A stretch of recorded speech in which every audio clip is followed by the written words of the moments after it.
Was that with a mouthful of pizza this time? It might have been. But either way, we are live. Welcome everyone to the Lonely Marks podcast. I am Jacob Barber, joined as always by these three lovely gentlemen. We will be talking our favorite matches of the year so far and giving our SummerSlam predictions because it's on Saturday, 2 days away, so it's time to do those predictions, and hopefully there's no ties. Hopefully, like, somebody just comes out on top in this one. But we might have to do like match length predictions just to make sure there's no ties. I don't know. Our tiebreaker will be how many times does Ricochet and Logan Paul tease a top rope spot? Yeah. It should be how many times does Jey Uso kick out of one of Roman Reigns' finishing moves? Super kicks. That's always a fun one. How many super kicks? Yeah, super kicks is a good one. You could do like an over under 10 or something like that. Yeah. How many times does LA Knight say yeah in his opening promo, which would probably cut before his battle royal? That's true. There's a battle royal. I forgot.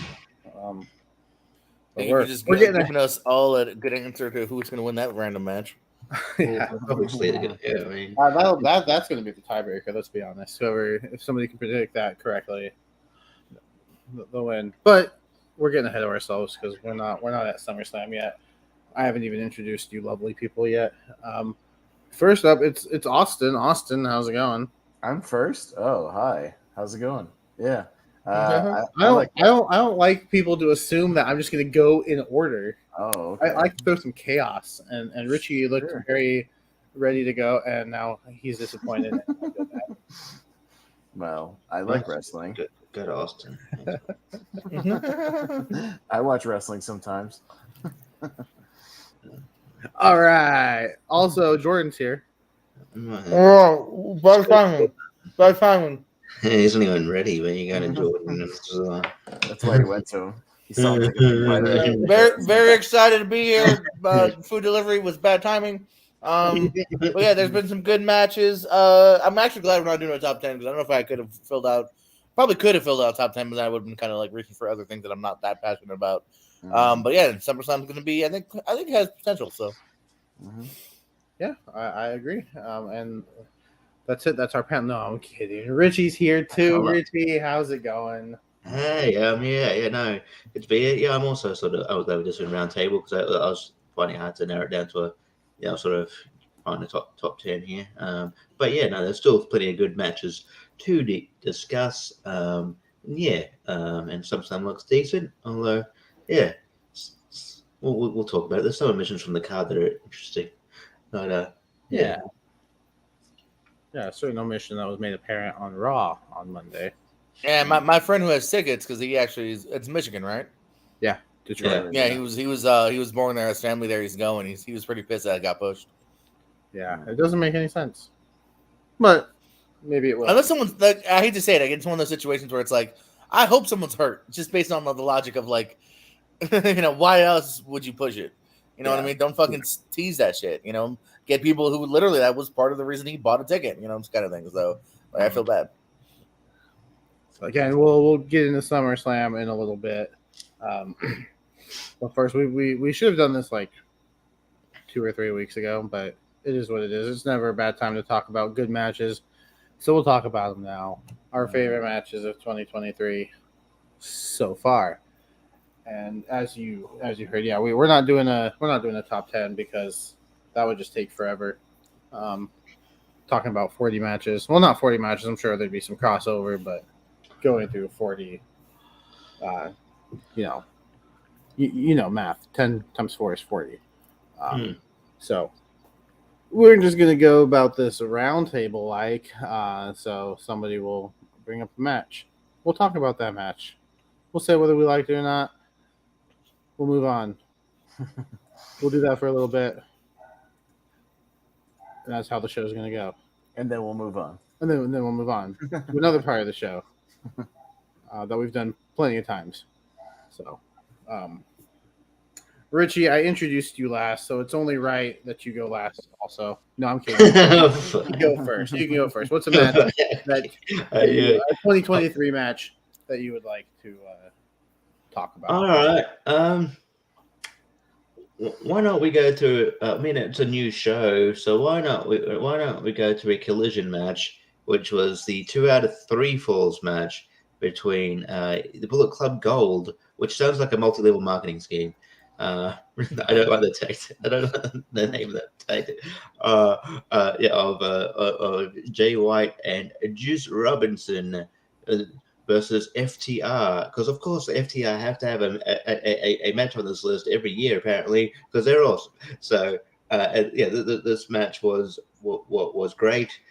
Just great, just great tension all around. Like there was at one point I thought maybe like Bull Cup Gold would just win it and win it by 2 straight falls, like because Jay White and just kicking out everything, just had great tension, great just great psychology, great. The crowd were nuts for this match, and yeah, it just delivered on every aspect. Um, Dave Meltzer gave it 5.25. I don't know how he got, or something like that. Some weird rating that he usually does, but I mean, it was a great, it was a very very great match, and it only happened. I mean, honestly, if we did this a couple weeks ago, maybe I wouldn't include it because it wouldn't have happened. So it's probably good that we pushed it to when we did. We would have had to wait another 6 months. Yeah. So no, this match rules. So I think it's a worthy inclusion to talk about. Yeah, I don't want to call it too early, but when we do the Lonely Mark Awards again, could this be our TV match of the year? It's possible because it was that good. JPO, how do you feel about the 2 out of 3 falls match? No, 100%, man. This is, especially if we just go straight up 2v2 tag. Probably the only one that's even on my list at the moment here. I got some 6-mans, but and then so this is my favorite tag team match of the year so far. It is my number 1. And shout out to Collision in general, who has become, I don't know, I think they've done a pretty decent job so far of Collision just being kind of a fun 2-hour show. Usually there's a couple nice lengthy matches, which AW is pretty good in general. But this is so far, this has been the best match Collision has had. Yeah, I mean, we could be talking in a year from now that this is still the best match that Collision has had because this match was a banger. Austin, were you able to see this match? I can't find it anywhere. AEW is real bad about putting any TV matches online or having any way I can watch them. And I don't have cable, so all they put up is like highlight reels or the last 2 minutes or whatever. So I try, but I can't. But I was just gonna say I'll be at Collision in 2 days. In Greenville, South Carolina. But I don't think the FTR match that's been announced will be as good as that one because they announced FTR versus Big Bill and Brian Cage, which will not be as good as FTR versus Jay White and Juice Robinson. I can almost really think that. As good, no, but I've liked that team so far.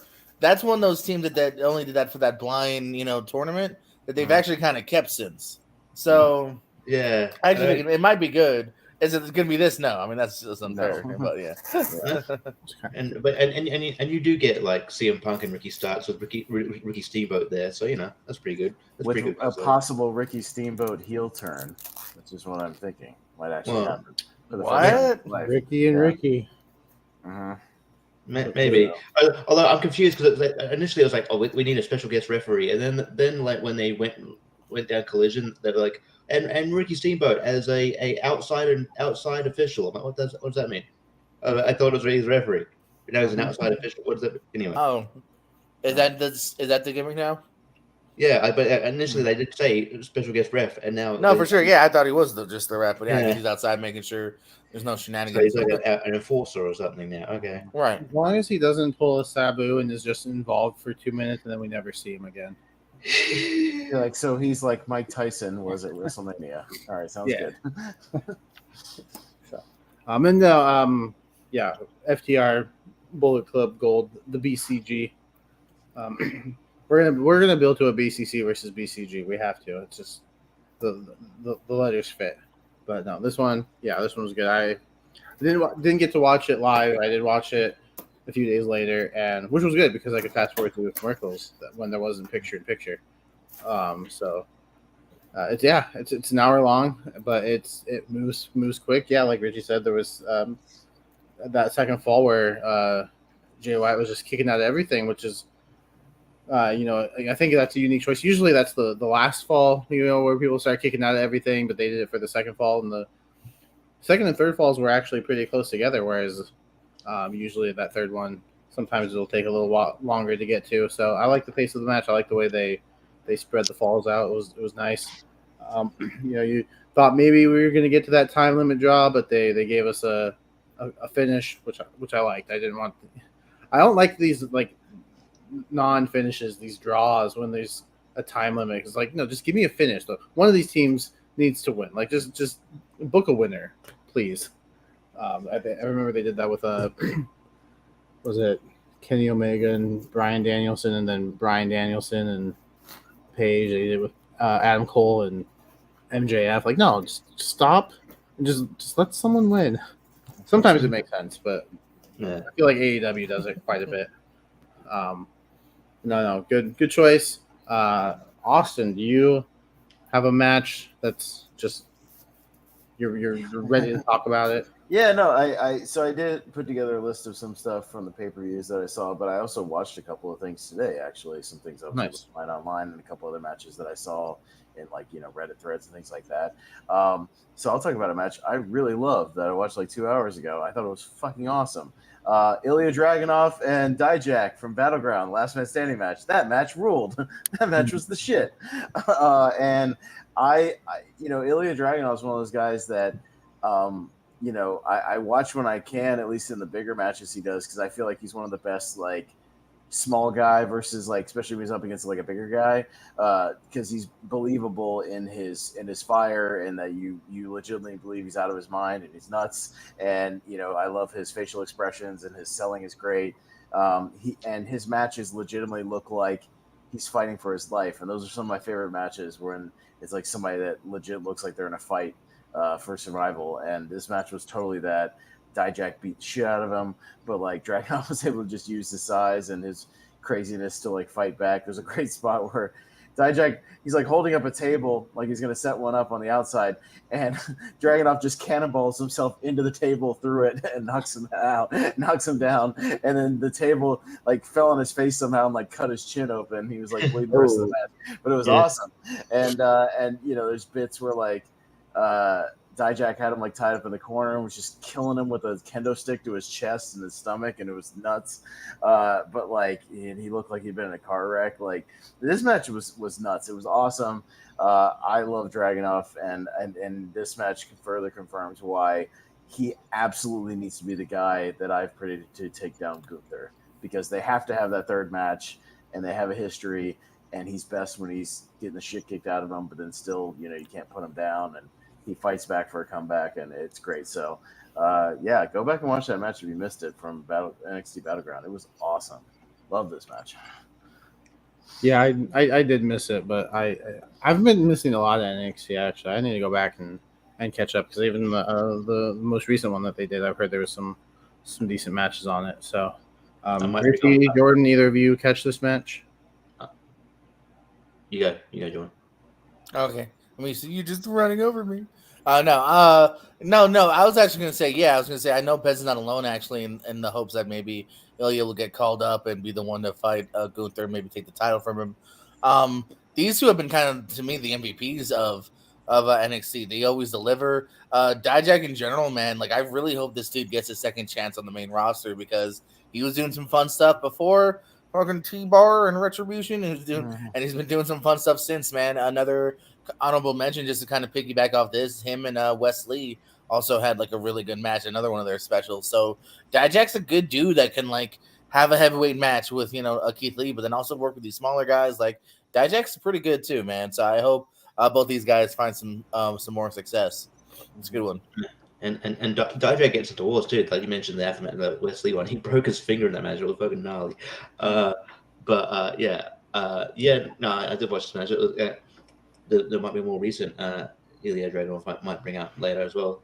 Thing to watch. But yeah, it is really good. It's really I would say that you did definitely need a brawler like Ilya to match up with Gunther. That's why I think the booking of Gunther for the most part has been pretty good. Like that they are matching up with brawlers like a Sheamus, like a Drew McIntyre. But yeah, I think Ilya has that history there. So and given that given his style and how he is sort of the guy to watch. I mean, there's plenty of people to watch NXT. But like he's like one of the MVPs as John said. But yeah, I mean, we'll get into it. But I mean, like probably one of the newer acts. I'm a huge fan of Chase U. Check that out. They're pretty fun. And Thea Hall. Ilya, people like Ilya, Camilla Hayes, and Dijak are sort of that upper echelon. And you know what? Braun Breaker is better as a heel. He's good. He's been a good heel. So yeah. Yeah. So I'll definitely go back and check it out before, we recap these again at the end of the year. I'll make sure you check this one out because get some good praise. I love it. JPO, That's me. do this with a match. All right, let's go to that Forbidden Door. Let's talk Kenny Omega, Will Ospreay. Much anticipated rematch of these two. I know we all were kind of back and forth on who might win it. We finally got that big a win for Kenny, which definitely makes sense in retrospect. But anywho, it was a hard-hitting match we thought it was. A couple of cringy, like on his head, on his neck, oh shit. But I thought they did a good job of living up to, I think, relatively high expectations. Yeah, agree. This is probably my favorite match of the year so far. We've got 4 months, and it's gonna be hard to top because the action from start to finish was, I think, incredible.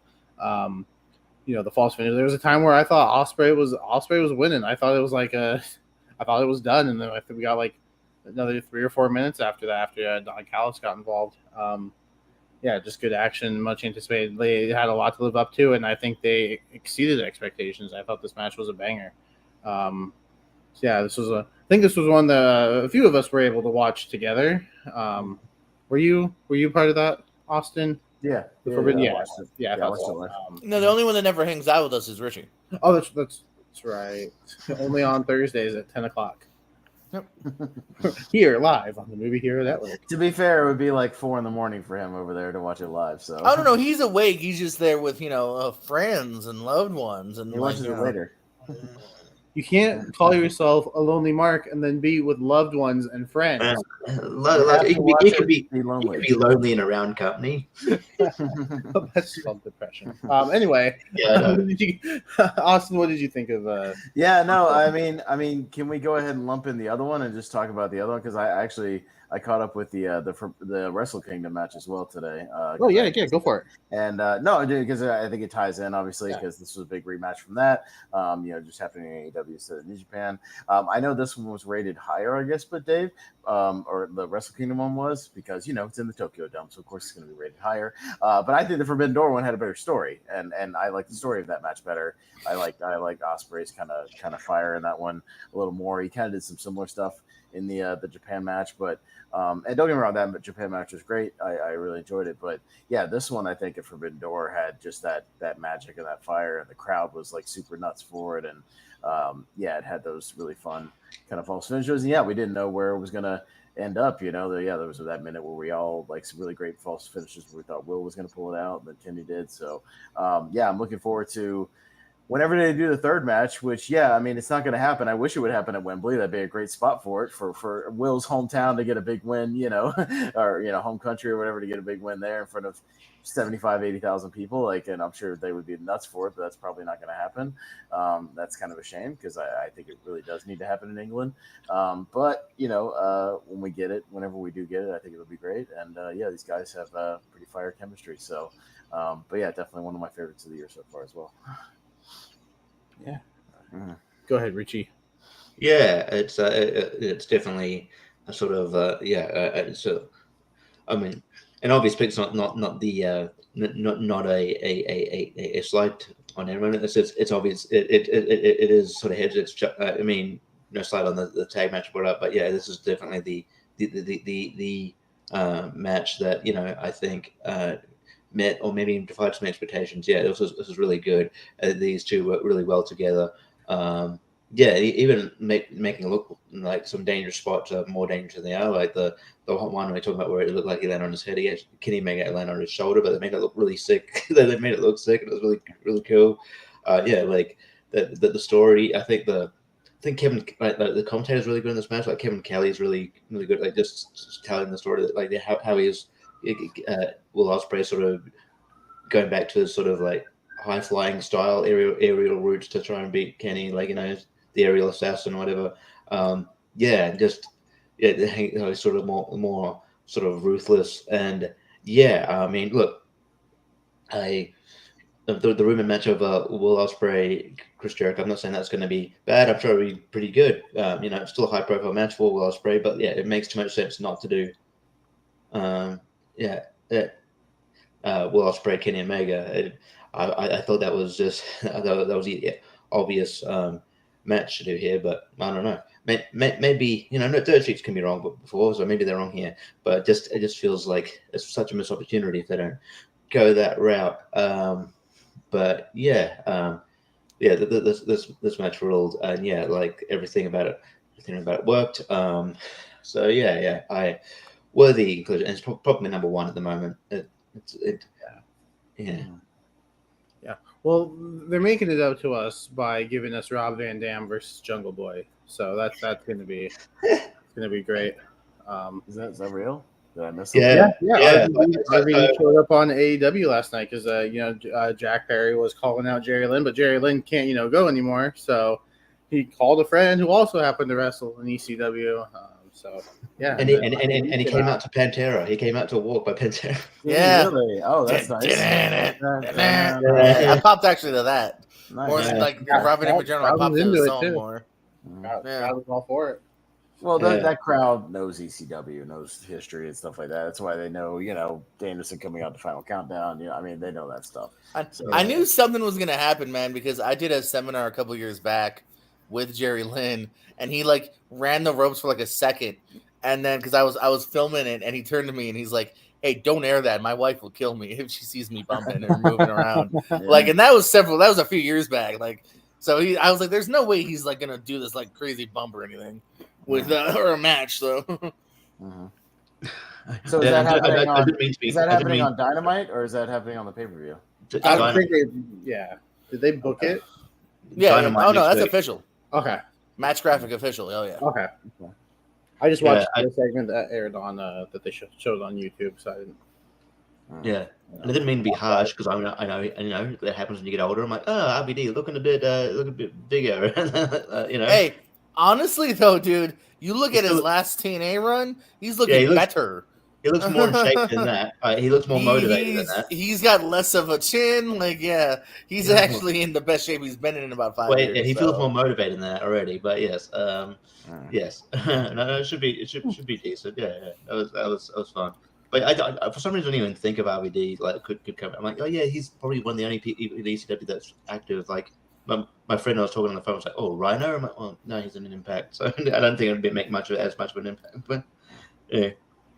Yeah, and I don't think Spike Dudley was available. So well, and I mean, Sandman's around, but I don't want to see that match. It's not a match. Sandman hasn't been able to do a match in like 10 years. So. Oh, I know. I mean, he's still technically active. He just doesn't even drink beer anymore, which is stupid. Bubble ring, and he'll smack someone with a cane and then pin him. Yeah, that's what he'll do. Yeah. I mean, we all know it should have been the zombie, but it is what it is. That man's actually. Hold on, I was going to say a really bad joke. He's actually oh my God, I knew what you're going. Yeah, Richie knows the joke I was going to say. He's not alive anymore. We lost him, unfortunately. He's an actual zombie. Sorry. I'm so sorry. Well, he's not yet. We'd have to revive him and run around for him. True, he is not an actual zombie. But I'm saying, if he was wrestling, he'd be an actual zombie then, because the man did pass away. That's the joke. I was hoping you'd make it, but apparently you're too good for that. I just, you know what? I don't want to upset anyone.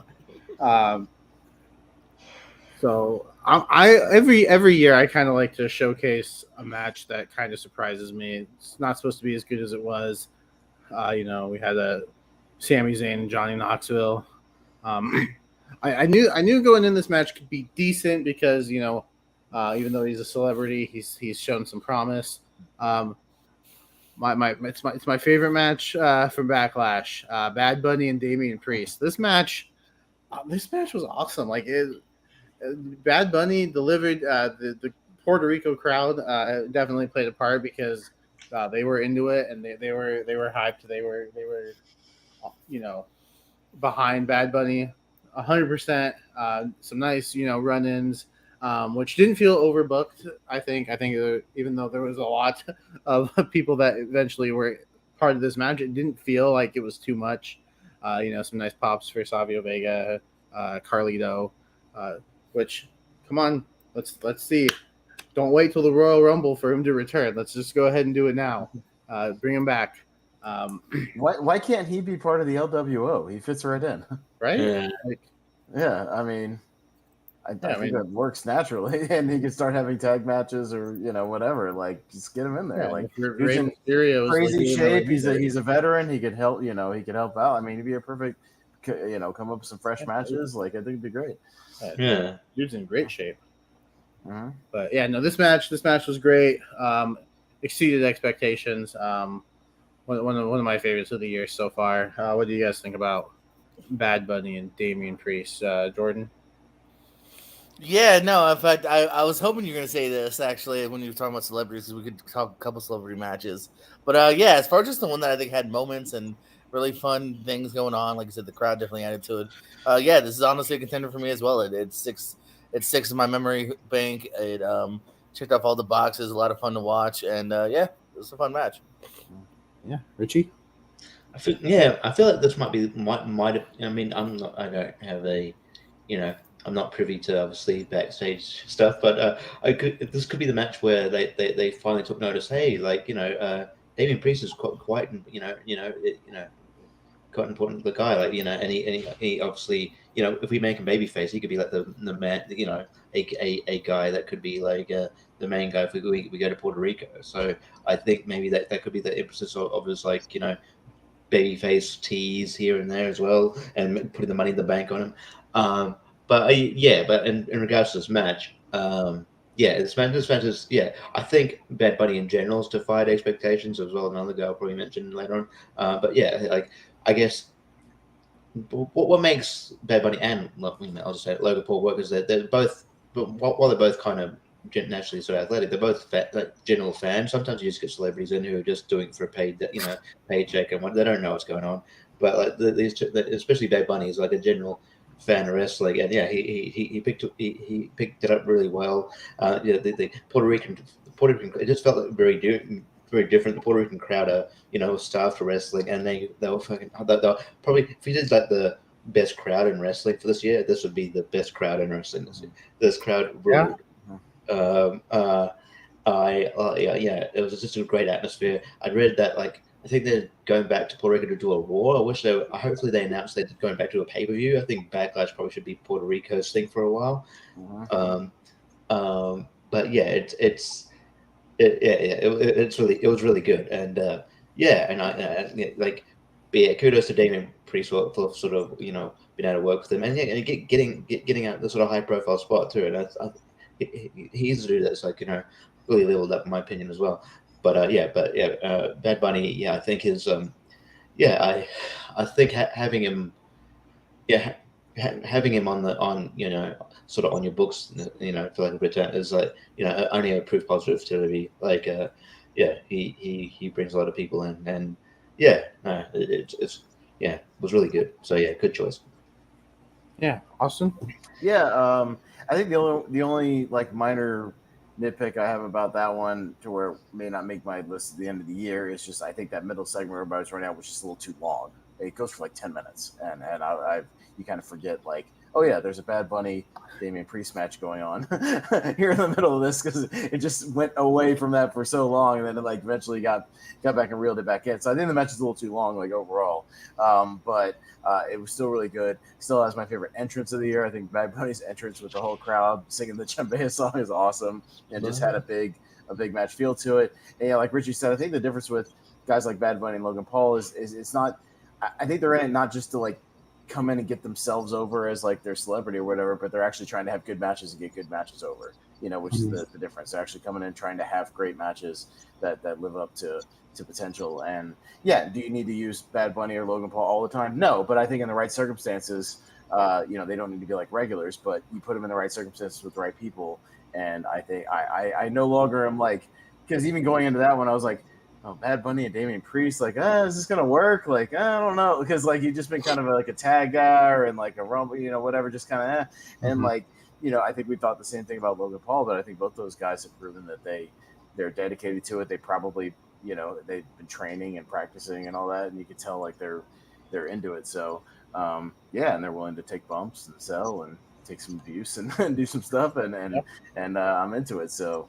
And whatever his next match is, I'm sure I'll look forward to it. But it was still very good. I don't want to downplay the match. I very much enjoyed it, for sure. Calling it now, Mania, Logan Paul versus Bad Bunny. No, we don't need that. I'll say that because Battle of the Two Legends. You need either one of those guys working with veterans each, and that's what helps. Because Bad Bunny was working with Damian, who's been wrestling for a long time. Logan's working upcoming. He's already worked with Roman and The Miz, and whatever. But he's working with, Ricochet, who's been wrestling for like 15 years, like he's a veteran at this point. So like you need guys that can carry the flow of the match, and pivot if they need to. So I wouldn't mind seeing that in like a tag match, and they have a few moments together because I think they could have some good moments. But as far as like a full match, not yet, not right now. I was also thinking it might be fun at some point to do like a tier list of celebrity matches because I think there's such a variety in quality that I think it could be a fun discussion.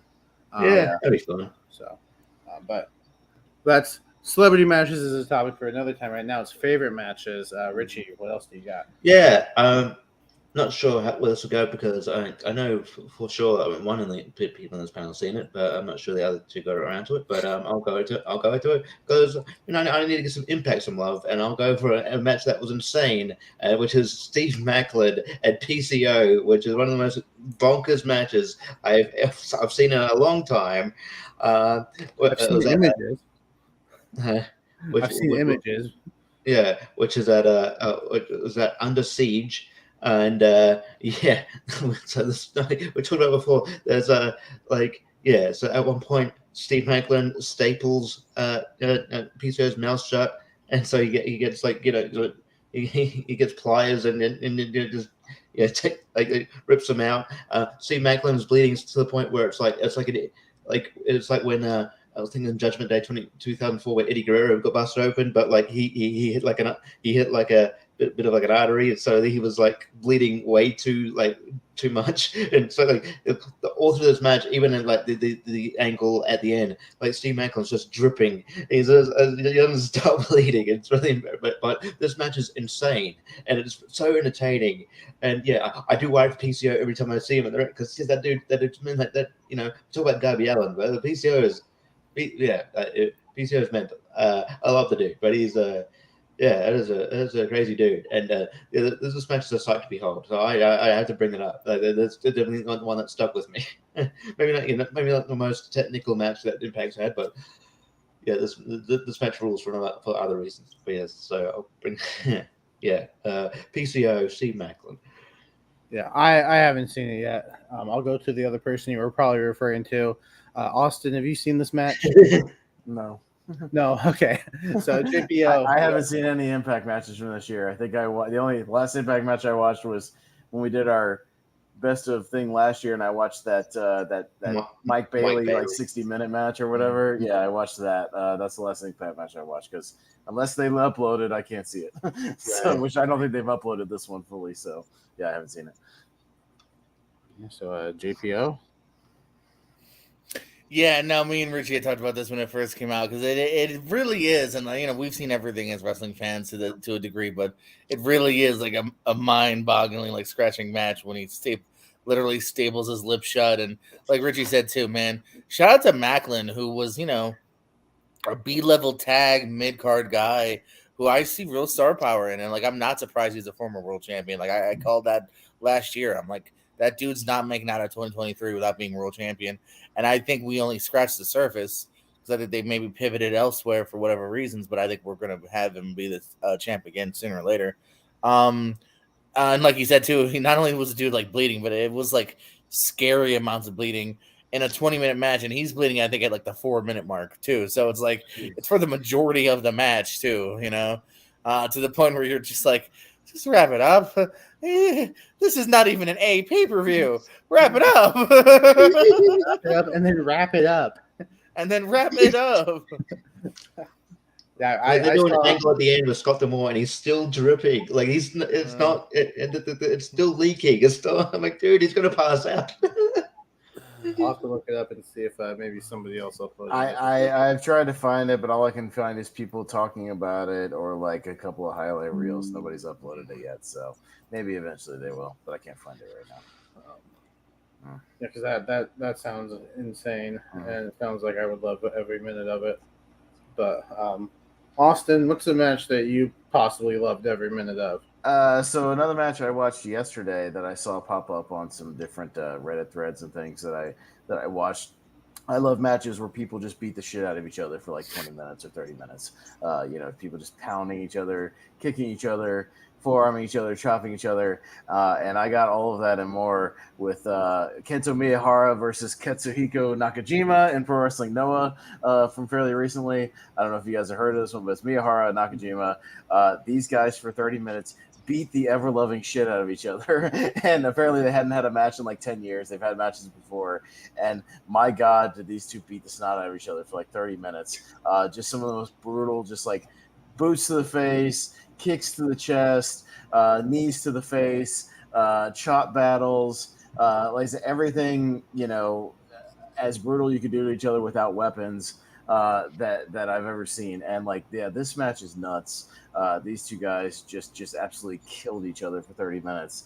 And yeah, I had just seen this one recommended as probably the stiffest match of the year so far, because that was what I was looking up.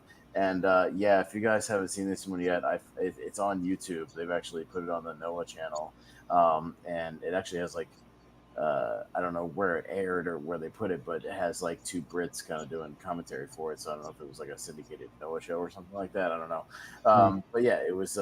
This match is awesome. And yeah, if you like just two guys that have a grudge and just kill each other for 30 minutes, you will love this. So yeah, just a quick shout out. I'll have to look it up. Richie?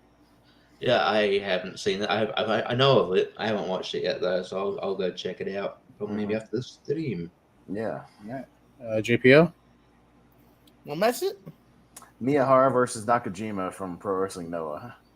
Nice. I'll link the YouTube in our group chat if anybody wants to check it out. So. I've seen almost nothing from Japan this year actually, so slacking on that. Yeah, I was looking for some stiff Japanese matches to watch, and yeah, this one was awesome. So. Just if you're at home, don't type in stiff Japanese. Make sure you put in wrestling. No, wrestling. Because if you just type the first two words, you're going to find something else that's hard hitting. Yeah. If your safe search isn't turned on. What are we 12? No, I turned that shit off when I was 12. Well, I just linked it on our Lonely Marks chat for anybody who wants to watch it. It's there. So yeah, I was thinking people who have kids that come around and don't want to. Yeah. Anyway, JPO, before you fall asleep, you have another match you want to shout out real quick? Too late. You had your chance. Yeah. Let's see what I got here on my doc. We talked that. You know what, man? There's a couple actually. Like, there's some really good, like, just spectacle matches we could talk for AEW. I'm gonna go with stuff that just kind of hit you in the heart and the feels, though. I love the story. I love the crowd of Roman and Sammy from Chamber.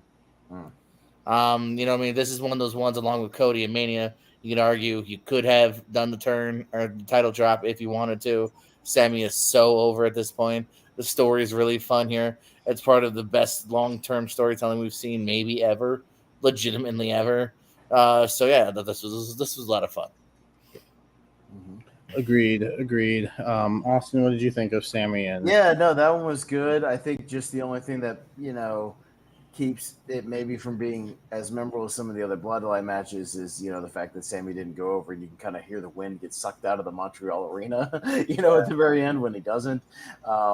But no, I mean, it still doesn't. Same thing with Mania, man. No, it's the same thing with Mania. Yeah, Cody not winning, you can kind of hear the air get sucked. Remember out. night one? You left night one of Mania feeling alive. And you're like, man, like you could conquer the world. Was awesome, and then night two started, but night two was great. But night two was also good. Like leading up to the main event, there was like good matches on that show too. You're like, is this gonna be like the best Mania ever? Like this Mania's been great. And then it's like, oh, and this match is really good too. Hell yeah, Cody's gonna go over. It's gonna be the best WrestleMania of all time. It's gonna rival 17 and 19 and 30, all these great Manias. And oh shit, damn it. Oh damn. Yeah. I guess we can go home now. Yeah, I mean, I think this is definitely one of the better ones though, as far as like matches. Really most of the sort of, we'll just call them like the Bloodline main events over the last 6 months, I guess, because a lot of them have pretty much, most of the main events have been Bloodline related. Rumble, you had Roman and Kevin Owens, you had the one at Backlash was probably the least good one, just because I don't think they felt they progressed anything in that match. It kind of left where they started in that one. I'm sure we'll talk about some of the other ones in this feud, as the show goes along. But yeah, it was still a good match. Again, much like Backlash, the crowd leveled it up, as far as being behind Sammy in Montreal. Like that definitely helped. They're super, super over. But yeah, I mean, the finish is the only really thing that, kind of keeps it from being that upper echelon. But still a great match. Yeah, Richie? Yeah, I would say, this is one of those ones too where like kind of like the Bad Bunny thing is like the crowd definitely also made the match, but yeah, like the but it's great storytelling and just great match altogether. This Bloodline, I think what all said and done, this Bloodline story will probably be the one of the best sort of angles they ever. It's not only working for everybody, it's like working in terms of ratings. Like people are, it's really hitting, and much should be big props to everyone involved. Like the Usos, Roman Reigns, Solo, Kevin and Sammy, and it's just been a remarkable storytelling, and the fact that that this is a plan for a while, it's like I like it. Since Triple H has some involvement in long term storytelling. I like that. I like it. It's good. It's like they've had this plan for a while that Sammy was going to take on Roman in Canada. That's great. Again, being a stickler, Sammy should have won, capitalized on momentum, which is still an issue I think they have. It's like striking while the iron's hot. I worry that they might miss the boat a bit with LA Knight, but we'll get into that. Yeah. Yeah, but because he's like super over at the moment. But but yeah. So I didn't mean to say that, but you got me saying and not intentionally. You know what they said when LA Knight asked for a SummerSlam match. Nah. Isn't about right, wasn't he? Are you the hottest guy on the roster? Yeah. Or are you gonna get a main roster singles match? Nah. You can go. You can go. You can go win this bullshit battle royal we're gonna have just to let you have a win on the show. But other than that, I don't even trust that. Like I could see him like getting thrown out immediately. Yeah. I'm so against predicting LA Knight to win anything now that. But I'm also afraid that the first time I don't is going to be the one time he does. Yeah, can he even have a mid-card feud with like Austin Theory and win the US title? He should be Austin Theory. Nah. Yeah, that's what we thought. That was another prediction for. It's like that's a perfect spot for him right now. You could give him a title, even if it's a mid-card title. Like he could be over as like a champion. He doesn't have to be heavyweight champion. At the very least, something. Let him chase it. If you Let want to him lose the chase first it. match, But he get a can rematch. win that, be over as a U.S. champ for a while, do his thing. Like, he doesn't have to. Obviously, the bloodline thing is still the main event. He doesn't need to get involved in that yet. He can wait, and then like after that's over with, then bump him up. Like, that's fine, but give him something to do. Like, give him. He's obviously over. He can be that upper mid card guy that's really really over right now. So yeah, he's the most over guy that's not named Jey Uso. Yeah. That's,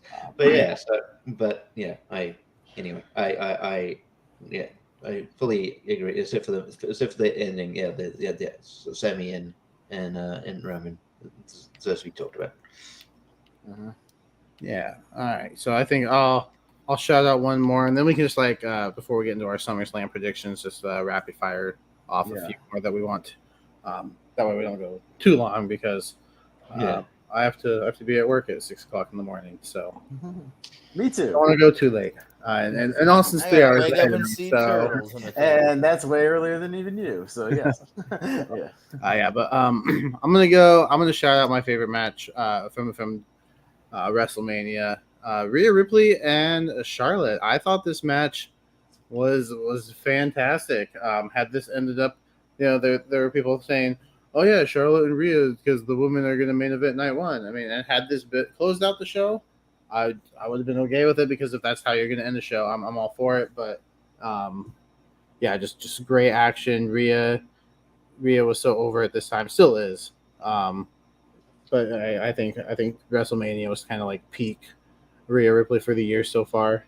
Good action back and forth, and I liked at the end, like Charlotte, you could just see the smile on her face, like she was just so happy for Rhea, like to get her moment, and it was a well deserved one too. Rhea, really putting in good work over the last few months leading up to WrestleMania. So surprised me that I that was my favorite match from WrestleMania. But as I was thinking about favorite matches of the year, going back to WrestleMania, which is like WWE's biggest show, I was like, no, it's still Rhea and Charlotte. That match was awesome. So I go back and forth between that and the triple threat IC match. I don't think you could go wrong with either one of them. But for me personally, I want Rhea and Charlotte. What did you guys think? Richie, what did you think of? Yeah, I probably would have, depending how long ago, I probably would have. But eventually, it's really good. These two women have really good chemistry. And then like you never know. Like I guess sometimes, it's sort of like Roman Reigns putting against Charlotte, and can go either way because that they like having Charlotte have wins. So I'm glad that they pulled the trigger on Rhea. I did my favorite part of the match is actually when Charlotte's draped over the turnbuckle and the ropes, and then Rhea's just got a look on her face like, "Hey, I'm going to win this thing," and then she hits that like super riptide, and gets the win. But yeah, it's a really really solid match, and on a pay per view with really solid matches. But yeah, it's a fantastic match. I just wish in regards to Charlotte, I wish they would just whether she's babyface or heel, I wish she'd change her character because she's just a narcissist in her character. I'm Charlotte. I'm the best. I'm gonna go. I know that's at least with Ric Flair, kind of change the character a little bit. But anyway, that's another story. But this match ruled, and yeah, I'm glad to see Rhea got a moment. It got a lot of obviously because she's Australian, it got a lot of press here, and that was kind of cool to see that. And she's still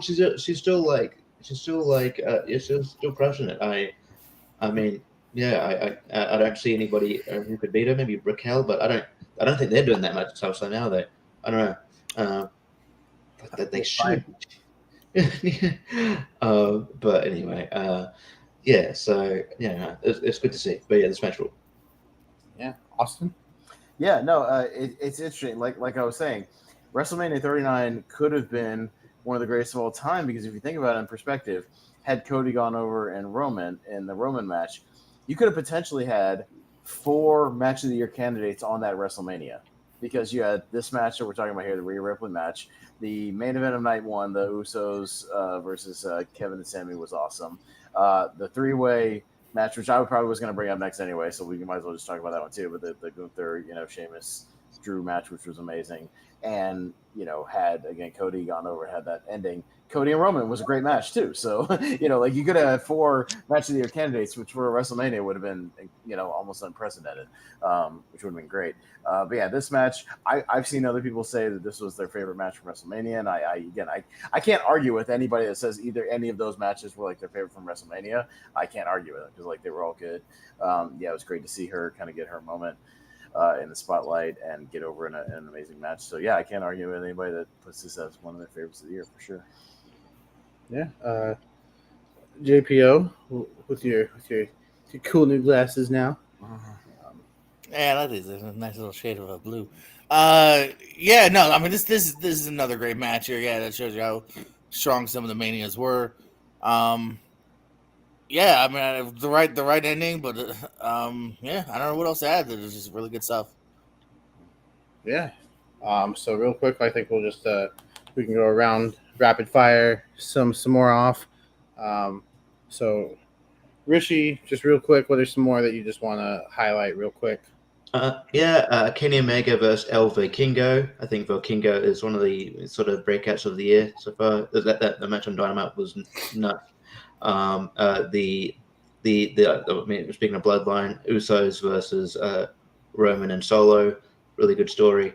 And yeah, it's pretty much what I could think at the moment. I'm sure there's others, but I can't think about them. And the triple threat match, obviously, the Intercontinental title match, as I said, it goes without saying, it's really good.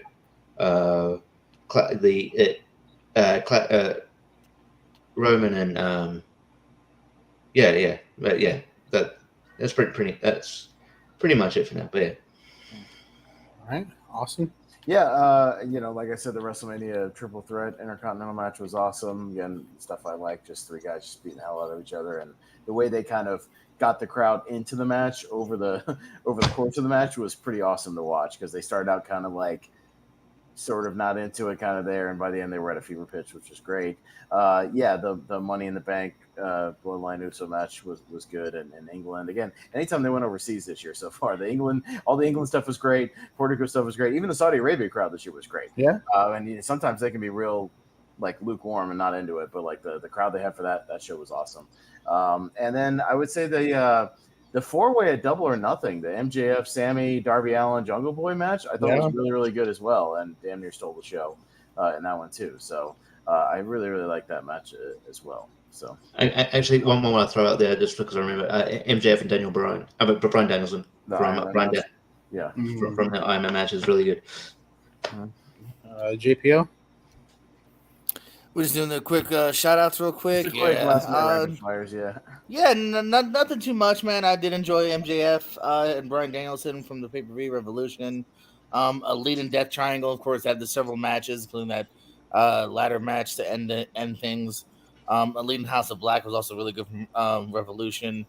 And then, of course, you got to talk the other match that we kind of threw in before. I definitely also want to show some love to Gunther, Drew, and Sheamus, who were kind of getting the spiritual sequel Saturday. Yeah, and I'll just echo all of those, but then I also want to shout out the men's Rumble match from this year. I thought the men's Rumble was really good and probably one of the better Rumble matches we've gotten in the last decade or so, especially that last 10 minutes between Cody and Gunther. It kind of made me want to a full program between the two at some point. Screw that! That match made me want to see Gunther and Brock Lesnar throw down. That too. That we still want to see. That would be great. That was what made me want Gunther, Drew, and Sheamus at WrestleMania, and then we got Gunther, Drew, and Sheamus at WrestleMania. So, especially because like last year's Royal Rumble was one of the worst. Last men's Royal Rumble especially is one of the worst Royal Rumbles I think ever. I hated that one. Yeah. So this year's Royal Rumble was so much better. Yeah. Oh yeah, you mean this one? Yeah. This one where Shane booked it, and then he got fired. yeah, that was not. How dare you disrespect the best in the world, guys? He's the best in the world at what? That's Chris Jericho. But good matches. I'm sure we'll talk about at least a couple of them when we do our year-end, best of. But now it's time to shift to the current That, of course, is the SummerSlam predictions 2023 coming up this Saturday from Detroit. JPO has graphics as always because he comes prepared, Hey. and I don't. I should share those. That's not true. It's not that I don't come prepared. It's just that I know JPO is going to have them because he's had them for the last 7 shows, at least. Well, now I don't want to show them. All right. So let me. Yeah, we got a battle royal. We got a battle royal. I don't know if everyone is announced for it. I double checked the website because I was hoping for a list. There's not even a list. It's just like, and we've got a battle royal. I'm wondering if I think LA Knight might be the only person actually like officially entered. No, they did hype Shinsuke on Raw. Like, yeah, that's a big win for Shinsuke, who's in that battle royal Sunday. By the way, so on Wikipedia, confirmed participants as of August 3rd: LA Knight, Sheamus, Tommaso Ciampa, Shinsuke Nakamura, Otis, and Chad Gable. I mean, 6 of the 20.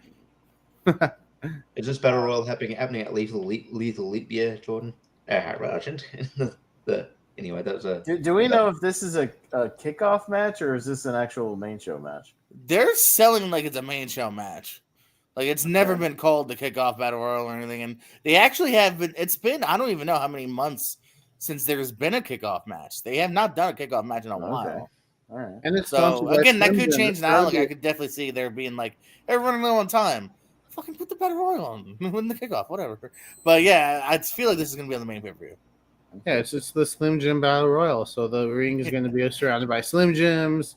I bet you there'll be people eating them on the entrance. Like they had that one Pizza Hut Battle Royal for like the tag team. What was the stupid other LA match? The Pitch Black Mountain. The Pitch Black. That could be. That's definitely not going to make the best matches of the year. That'll be on another list.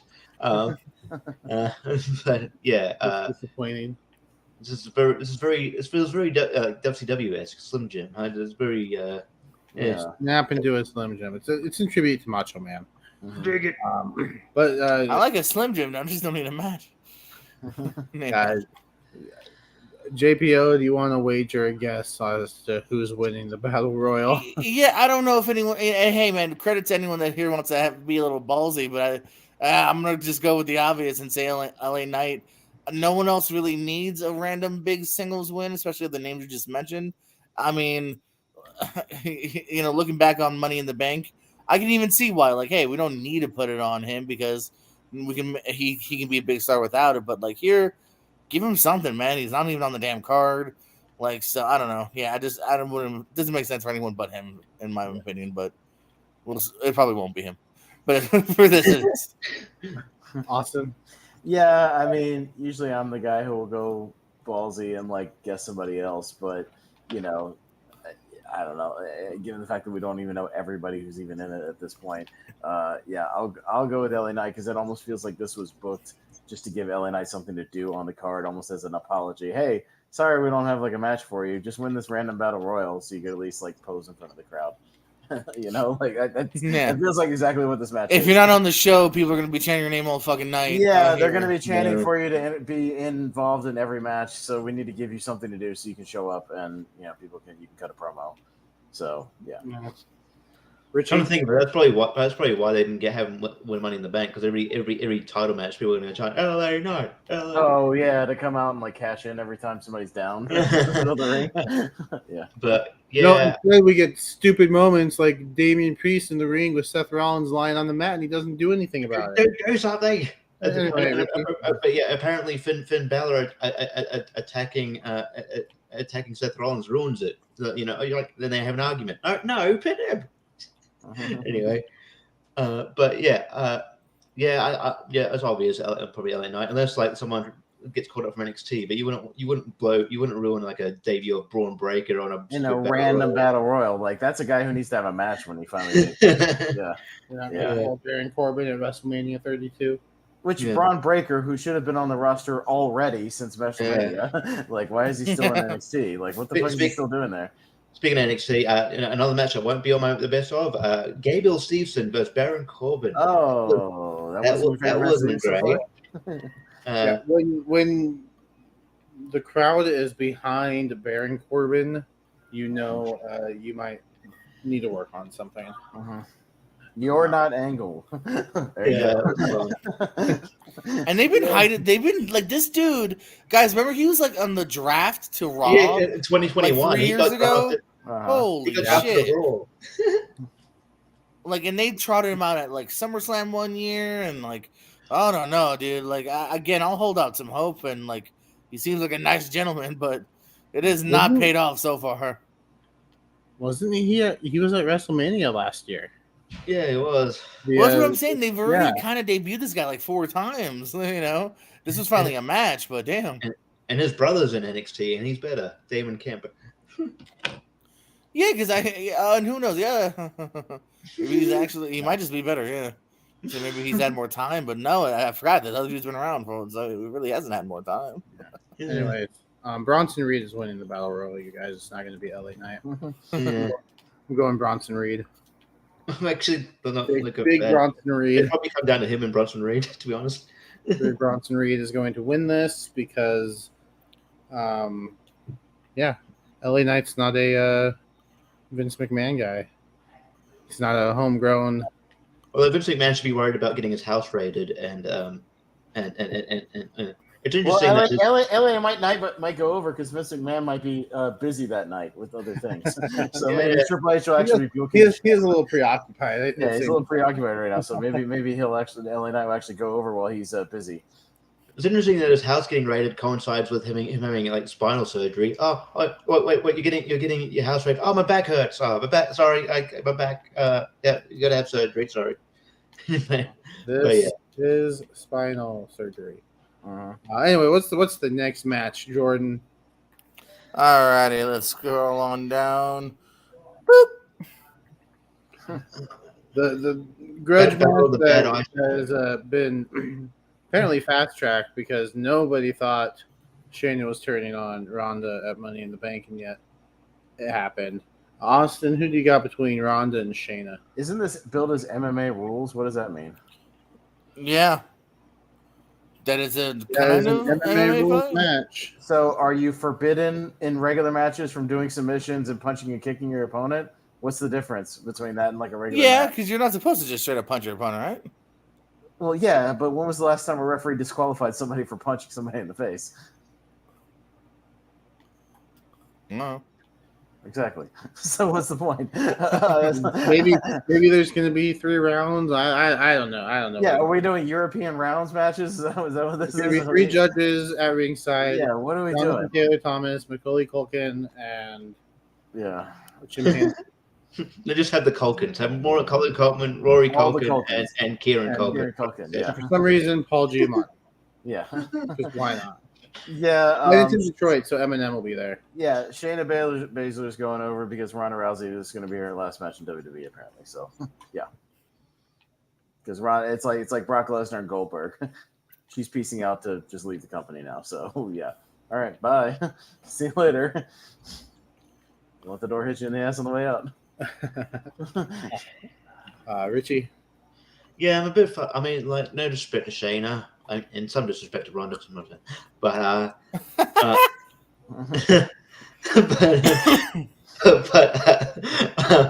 like, yeah, it annoys me that like there's hardly any women. There's no women's matches on this card except for this one.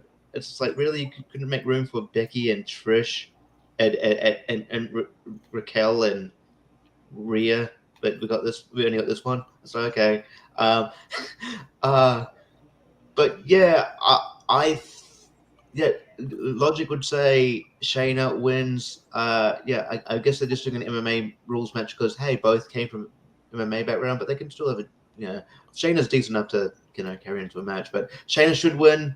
I don't bet against Ronda. I could see her wanting to do the job even though she's going. She's leaving. So I want Shayna to win, but I think Ronda wins it. So I'll go Ronda. I have a prediction for this match real quick, Jacob.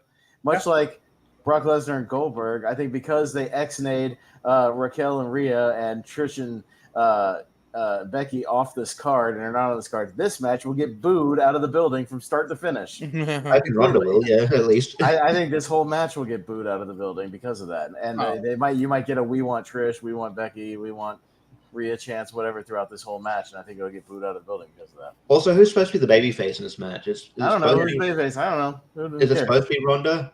No. Who's supposed to be the babyface? No. Okay. I think it's supposed to be Ronda, but nobody buys that. She hasn't endeared herself to the crowd at all for the last year.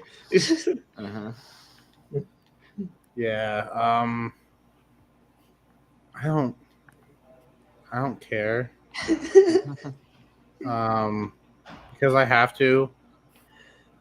I'll pick Ronda because she wins more than she loses because she's Ronda. Jordan.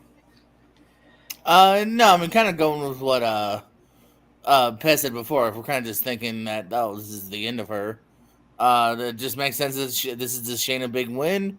Shayna finally, maybe can extend the ladder, kind of be the BMA badass, the MMA badass that I kind of thought she'd be when she came on the main roster, kind of like what she was in NXT. So yeah, that's what makes sense to me.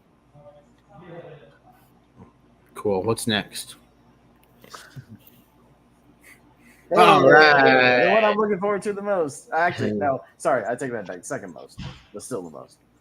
Yeah, probably me too. Me as well. One of my most anticipated matches on the card.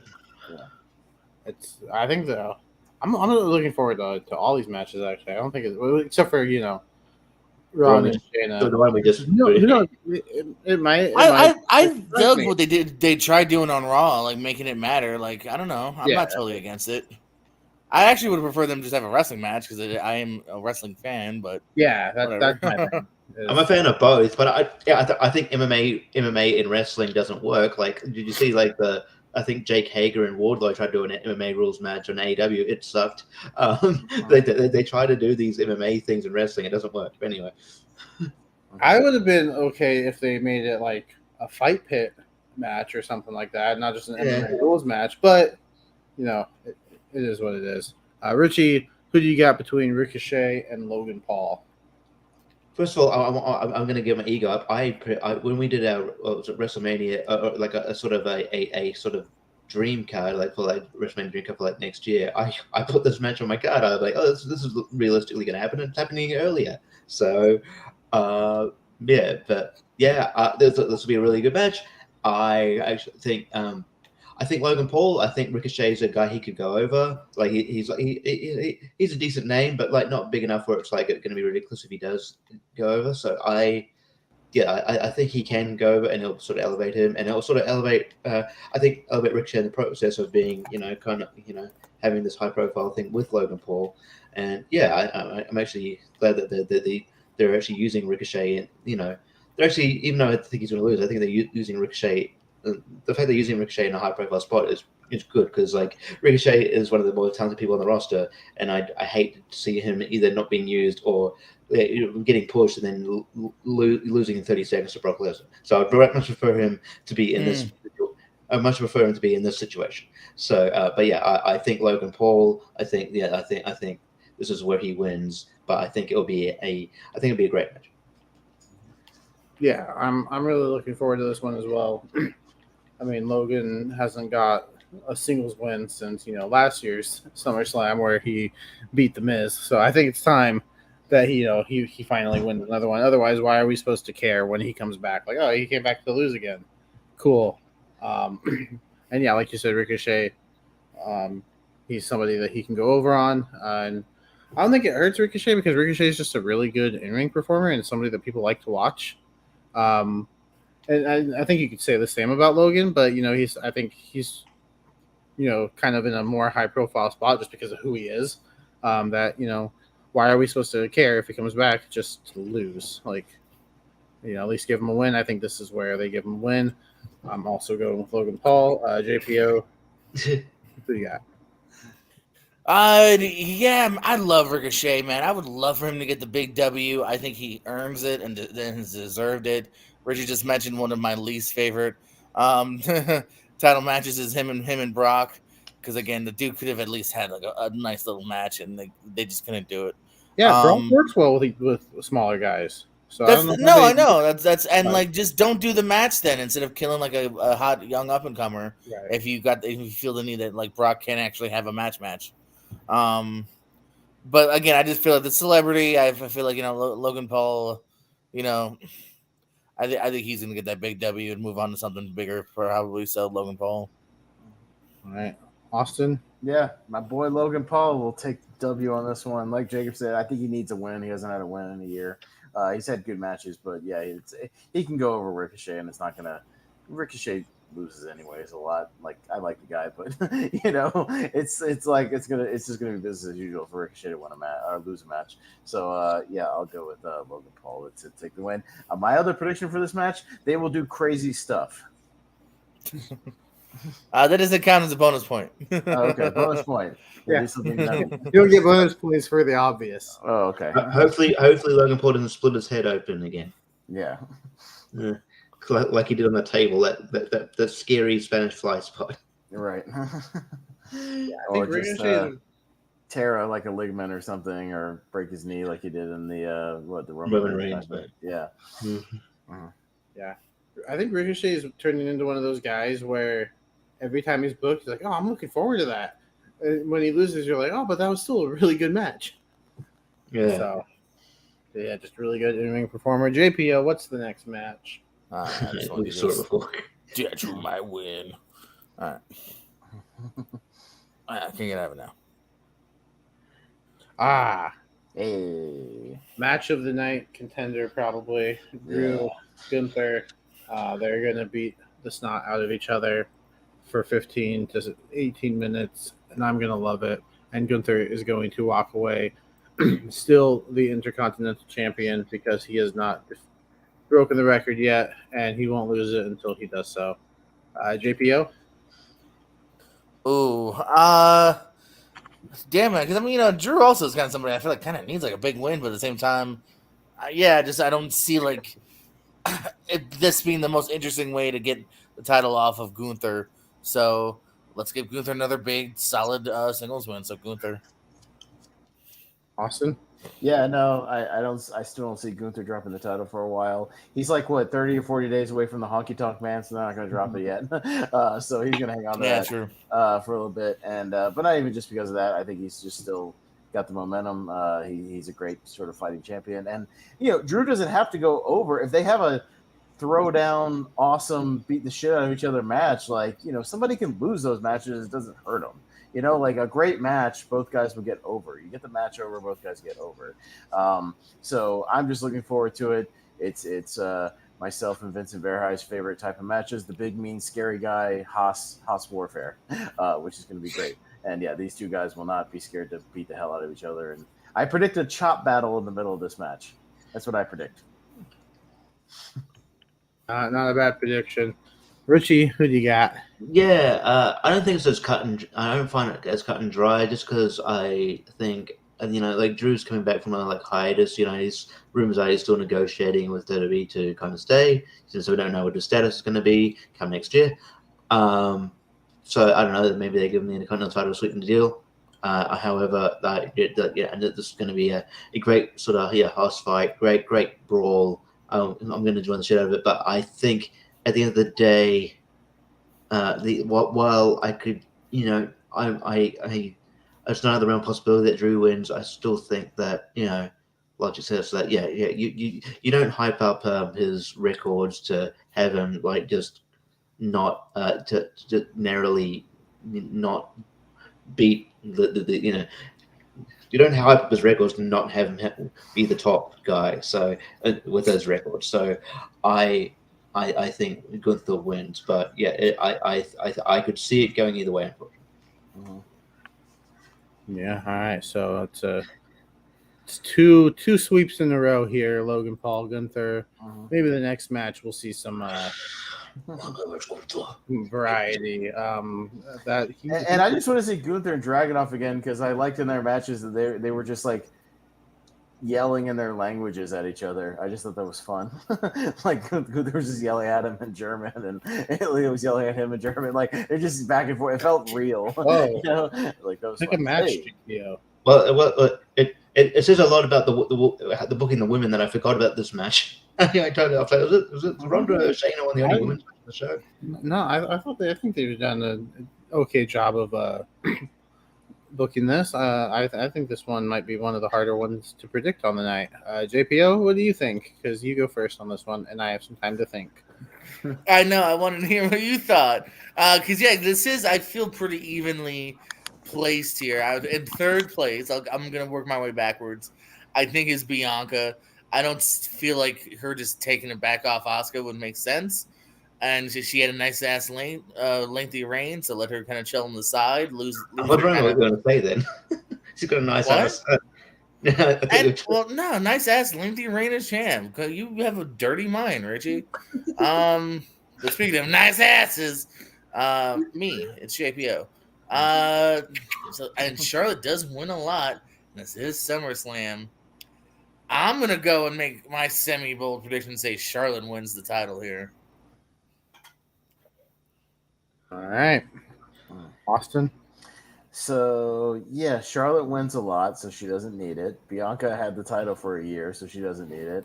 I think Asuka will still keep her title. I think there's going to be a lot of title retentions on SummerSlam this evening. So yeah. All right, Richie. All right, this is what because I think they course corrected it the last couple weeks, but like it seemed like a lot of the feud was between Bianca and Charlotte, and like Asuka was just like, "Hey, I'm the champion, by the way." Like I don't know, Charlotte's character annoys the shit out of me. It's just like that she just gets title shots because she goes, "Hey, I'm Charlotte. Hey, I dropped the line because I'm Charlotte. I'm Charlotte. I'm the best." And okay, you're a heel. No, I'm a babyface. You should like me. Like she's just not likable as a babyface or a heel. But yeah, and that being said, so you can't discount Charlotte, unfortunately. I feel like I can discount Bianca. I think she's already had a lengthy title reign. I think she's in danger of getting stale. Unfortunately, I think there's been sort of talks about here and there about maybe in the future turning a heel. I think that'd be a good, maybe a good decision. Just because, like she's really talented, but there's not much to her character, to be honest. And I like her a lot. But yeah, just like I don't know, I'm getting to the point where I'm ready to see something new from Bianca, and maybe a heel turn get over an edge. So maybe she joins the Street Profits and Bobby Lashley. Yeah, maybe. And Asuka, like she's sort of still, not long ago, I guess, getting a sort of new character. I think she hasn't had the title for that long. Again, you can't go past Charlotte, but I'll go Asuka. I'm not 100% confident, but I'll go Asuka. All right. Here's my bold prediction for the night. Now I've had some time to think about it. I'm going Charlotte to win this match. But Charlotte does not walk out of SummerSlam as the champion because Io Sky is cashing in and she will walk out as the women's champion. That's my bold prediction. What do we do? Okay, what do we do there? So, like, would you? Does that count as two things? No. I mean, his official point will be Charlotte winning. That gets him a point. The other one's just a prediction. Okay, just a bonus. Yeah, I think we see a Money in the Bank cash in from Io because and Charlotte doesn't. It's not going to hurt Charlotte. I mean, it just adds to her number of reigns so she can catch her dad. Like daughter, like father, or whatever. Daddy, I want 16 reigns, Daddy.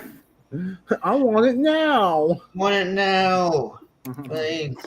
Who said I can't have 16 reigns? The man in the funny hat. The girl down the street had 16 reigns. Yeah. Oh, the girl jumped off a bridge. Would you jump off the bridge? I don't know. So we all agree it could be her, or it could be shit. Damn it! No, it can't be Drew. It could be Drew. It could be her, but we all agree it's probably not her. Yeah, no, she doesn't need it back this soon. Oh, Or Finn is it her? Balor. No. Austin, you will be up first for Finn Balor and Ooh. Seth Rollins. Yeah, I think Seth is just on too much of a roll and momentum as champion right now. I think it's working, and yeah, I think Finn will eventually have a thing with Damian Priest is what it's looking like. So I think he'll pivot to that, and Seth will move on to a different opponent after this. So I'll say Seth retains. Richie? I'm going to make a similar prediction to you, where I think Seth wins. So that's my prediction. But I think he doesn't walk out as champion. I think Damian Priest walks out as champion. Oh, okay. Well, one of us, I think one of us could be right. I don't think both of us could be right. Yeah. So you're predicting a cash in. Yes. Okay. Because that will also further the dissension between Finn and Damian Priest. Like, hey, you stole me. Yeah. Right. You stole my title opportunity. Now you got to give me one for real now or something. Yeah. So yeah, I think it'd be a good match. But yeah, I think Seth sort of gets his redemption because there's a story here. Because a few years ago, Finn beat Seth at a SummerSlam. But yeah, I think Damien catches in after Seth wins. So yeah, that's my prediction. Yeah, I think the dissension between Finn and Damian is still teased. Maybe Damian comes out with the briefcase, but I don't know if he cashes in. I do see a cash in happening. I think one of them. I'm predicting EO to cash in, but I wouldn't be surprised if it was Damian Priest. But I'm leaning more towards EO to cash in. I think Seth. I think Seth retains here. I think he's just on a hot streak right now. I wouldn't mind seeing Finn as champion. I think he deserves to hold the title again, but not yet. Give Seth a few more months. JPO, what do you think? I'm going to go against the grain, and I'm going to give it to Finn. I think this is the title that should be the opposite of Roman's title, which is let's kind of give people some opportunities and chances here. Finn legitimately has not even sniffed the world title since that unfortunate injury at SummerSlam after he won it for that first time. So I think let's actually give it to Finn. Seth is so over to where I don't think Seth needs the title. People will still go love his outfits, love his personality. He can get the title back down the line possibly, and I think that it also adds an interesting dynamic to the thing they're kind of teasing with him and Priest. Even on Monday, like Finn was like hesitant to give him the briefcase. Like it's just a different angle of that too. Of now, like Finn's got to look over his shoulder now because now he's holding the thing Priest wants the most. So might not happen, but that's how I like it. Well, I could find it interesting. I'm still going with Seth, but I could see it interesting if Finn wins, and then you have Judgment Day, and the only person without a title is Damian Priest. Right. Because Dominic has the NXT North American title, Rhea has the women's title. Finn would have, the world title. And then Damian Priest would be kind of the odd man out, but he's got the briefcase, but he could be looking at all those, Finn all the time going like, I still got the briefcase right here. Anytime I'm ready. It could be an interesting story. But yeah, we'll see. As long as he doesn't do the Austin Theory thing last year and cashes in on a mid-card title and loses. He's going to get Damian Priest is going to get the ultimate heel heat and catch in on Gunther on day number 453. So he's 1 day short of the record. Yeah, right. I believe the next match, Jordan, should be Cody and Brock. Don't tell me what to do.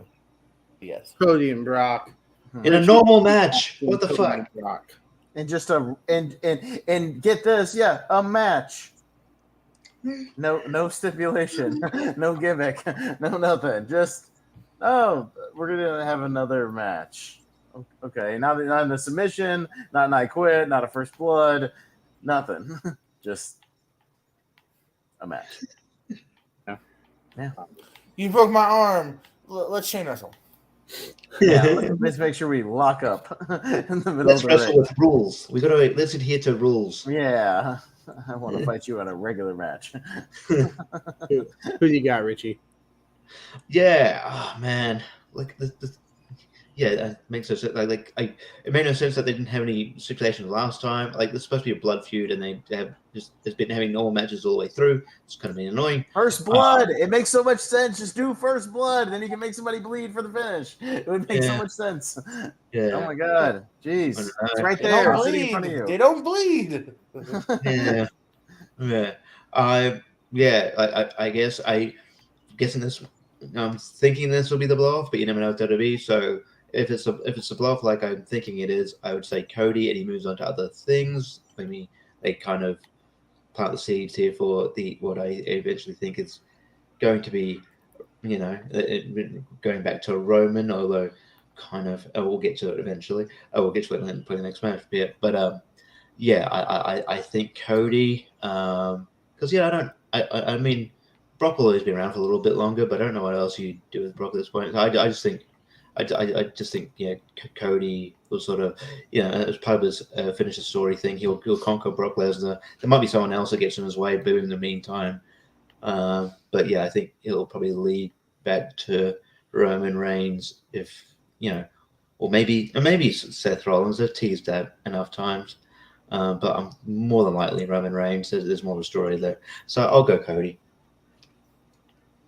Yeah, I'm also gonna go Cody. I think Brock's gotten the better of him over the last couple weeks leading up to the SummerSlam match. I think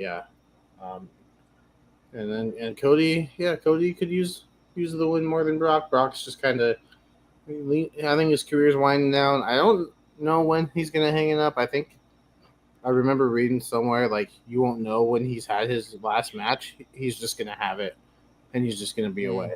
He's just gonna be done. So who knows how long until that happens? But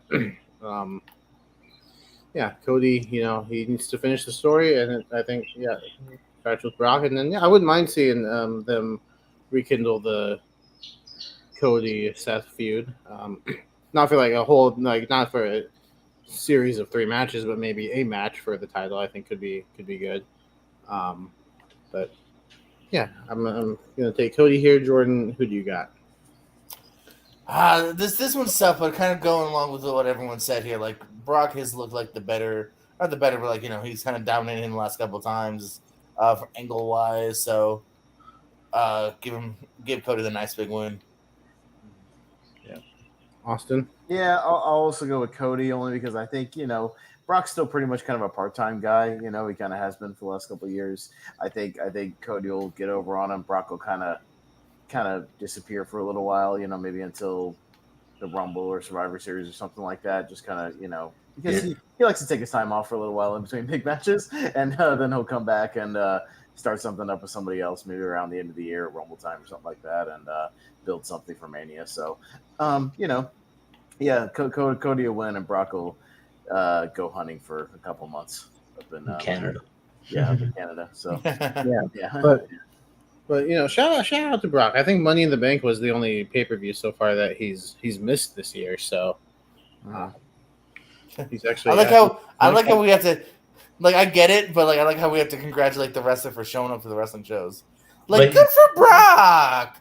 Actually doing things this year. But even then, I was worried because last was it a couple of years ago we didn't expect him at Money in the Bank, and he won the thing and stole the cup early these moments. So, but then we got Boom Brock's Brock, which that was a fun Brock for a couple. It doesn't equal the fucking. Didn't equal. It was funny. That was fun. Boom Brock's Brock. It was funny, but it doesn't equal the bullshit though, in my opinion. And the final match of the night will be Tribal Combat. I think so. It's only 8. Yeah. Announced. No, I just meant was that it with Brock? Yeah.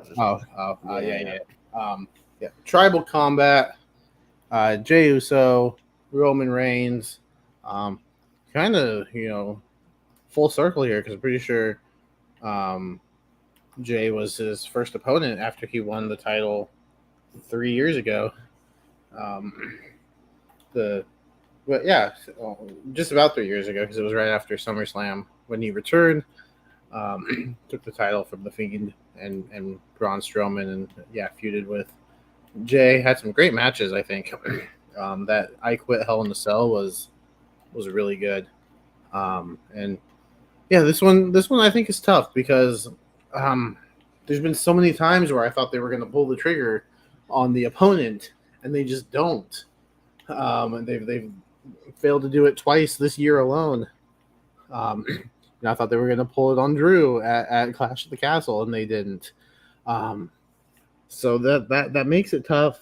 But eventually, going against Roman is going to be right.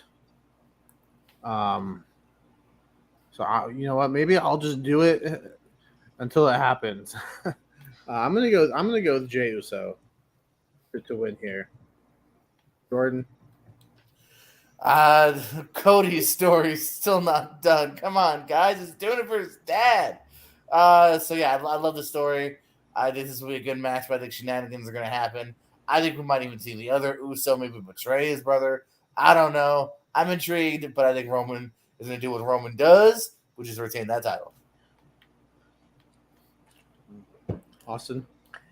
Yeah, I've rarely voted against Roman in singles matches. I'm the one guy, again, who predicted Roman to walk out of WrestleMania as champion. It's all your fault. Vince saw that episode. And I was right.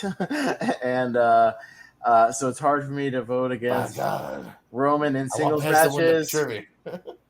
And I'm still not going to vote against Roman in singles matches. He walks out of here as champion. Because, I think shenanigans ensue. The tribal combat thing opens it up where, people can interfere. And my little side prediction is a very bad man will make his return and teach his sons a lesson for turning on the family. That's my prediction. Jacob Fatu. No, Rikishi. Will teach his boys a lesson for breaking up the family, so to speak. So that's my side prediction for this one. I could be completely wrong, but I think it'd be interesting. Since it's the whole tribal combat thing, I don't know. Some other family member or something is going to emerge, and do something. I don't know. So, but then again, it could go the other way, and Solo could team with the Usos and help Jey win. I don't know. Like it could go the complete opposite way. I don't know. But I'm still gonna not. I don't vote against Roman in most singles matches, at least for the title. So I'm gonna go with Roman.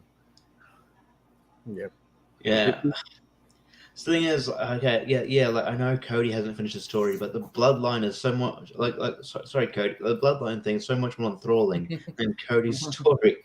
And Cody doesn't fit. I don't agree with that.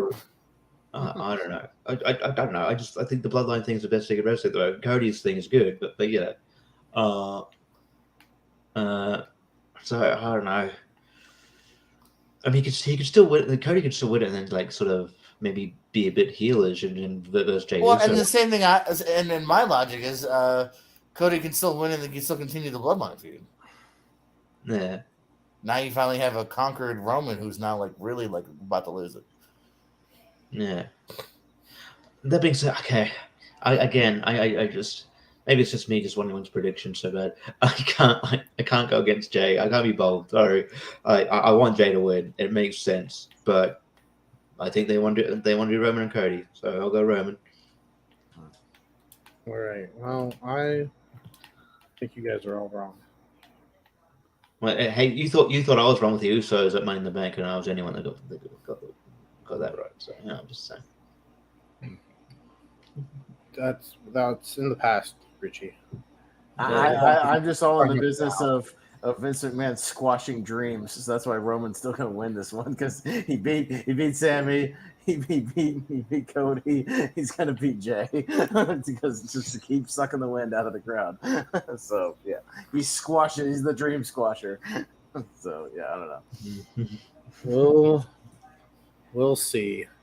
That could be a good name for Roman when he faces Cody, the American Dream Squad, the American Dream Killer. Yeah, absolutely. I'm gonna win the title. No, you ain't. Yes, I is. And that was JPO Theater. Thank you. All right, tiebreaker questions. What we all know what's going to main event the show. It's fairly obvious, but. What is going to open the show, JPO? Yeah, Random Battle Royal. Yeah. All right, Austin, Logan Paul and Ricochet. Richie. I feel like I should say something different to kind of break up the thing, but I have to agree with Austin. Logan Paul and Ricochet. And I am going to go with the triple threat women's match. Yeah. Does The Rock show up No, during tribal combat? nah. No, he's. I know there's an actor strike going on, but he's still too busy. Okay, so no Rock. Richie says no Rock. JPO, Rock or no Rock during tribal combat? The Rock, huh? I wasn't even thinking about him until just now. Probably not, but maybe. You can't say maybe. Get off the fence. What is this? Is this for a point, or are we just talking? Yeah, this is a. He's throwing out potential point things, so we gotta figure out something. We that's gotta have tied. tiebreaker. Yeah. I'm saying yes. I'm saying Rock shows up. I'm gonna say no. No. Okay. All right, and now I think another fun tiebreaker could be how long does Ronda and Shayna? How long does their match last? Price is Right rules. Can't go over. Richie. My logic says MMA, regular MMA match is 15 minutes. They're not going to go that long. So I'll say 6 minutes 30. Okay. Austin. 9:15. Gordon. 6:25. You said if you. You're not giving yourself much. Leeway there, yeah. Leeway. If the match goes 6:35, Richie and JPO both lose automatically. Yeah, but wait. What if So if it goes over, we all don't get the point? yeah. No, closest without going over. So if it's 6:35, Richie would get the No, point. He's only 5 No. What seconds I'm saying off. is, let's say every one of us go over, automatically no point. Yeah. We all. All right, then 5:02. Okay. Kind of wish I went before you now because I was thinking 5 minutes. I'm gonna go. I'll go 7.5 just to be different. So I've got the highest one at 9:15. So if it goes 10 minutes, we all lose. yeah. All right. So come on, 8:45. And then I win. Or should we just do that now I'm confused. Should we just do closest? Whoever's the closest to the actual. Let's do another match with closest. Just closest overall. That way someone definitely gets the point. Do another match with closest.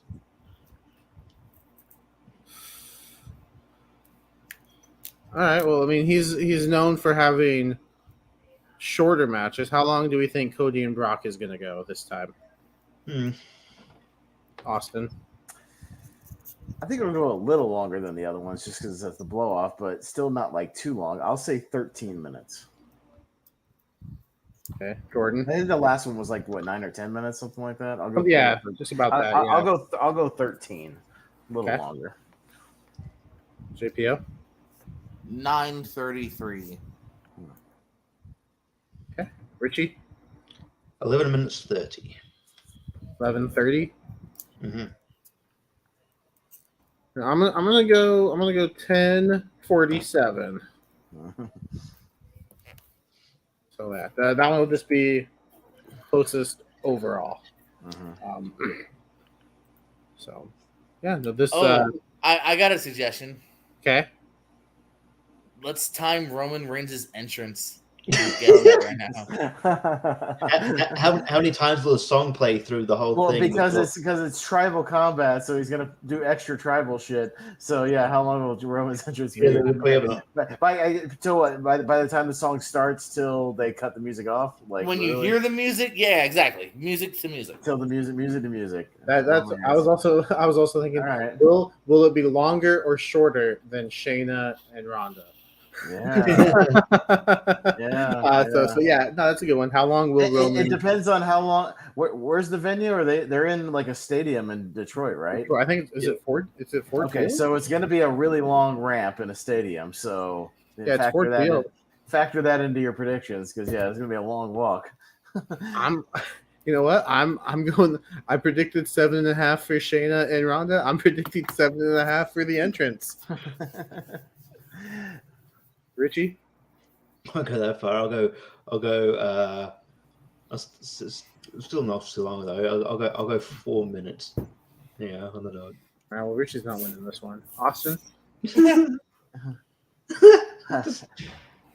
Fuck that! I'm going longer than Jacob. I'll say 8 minutes.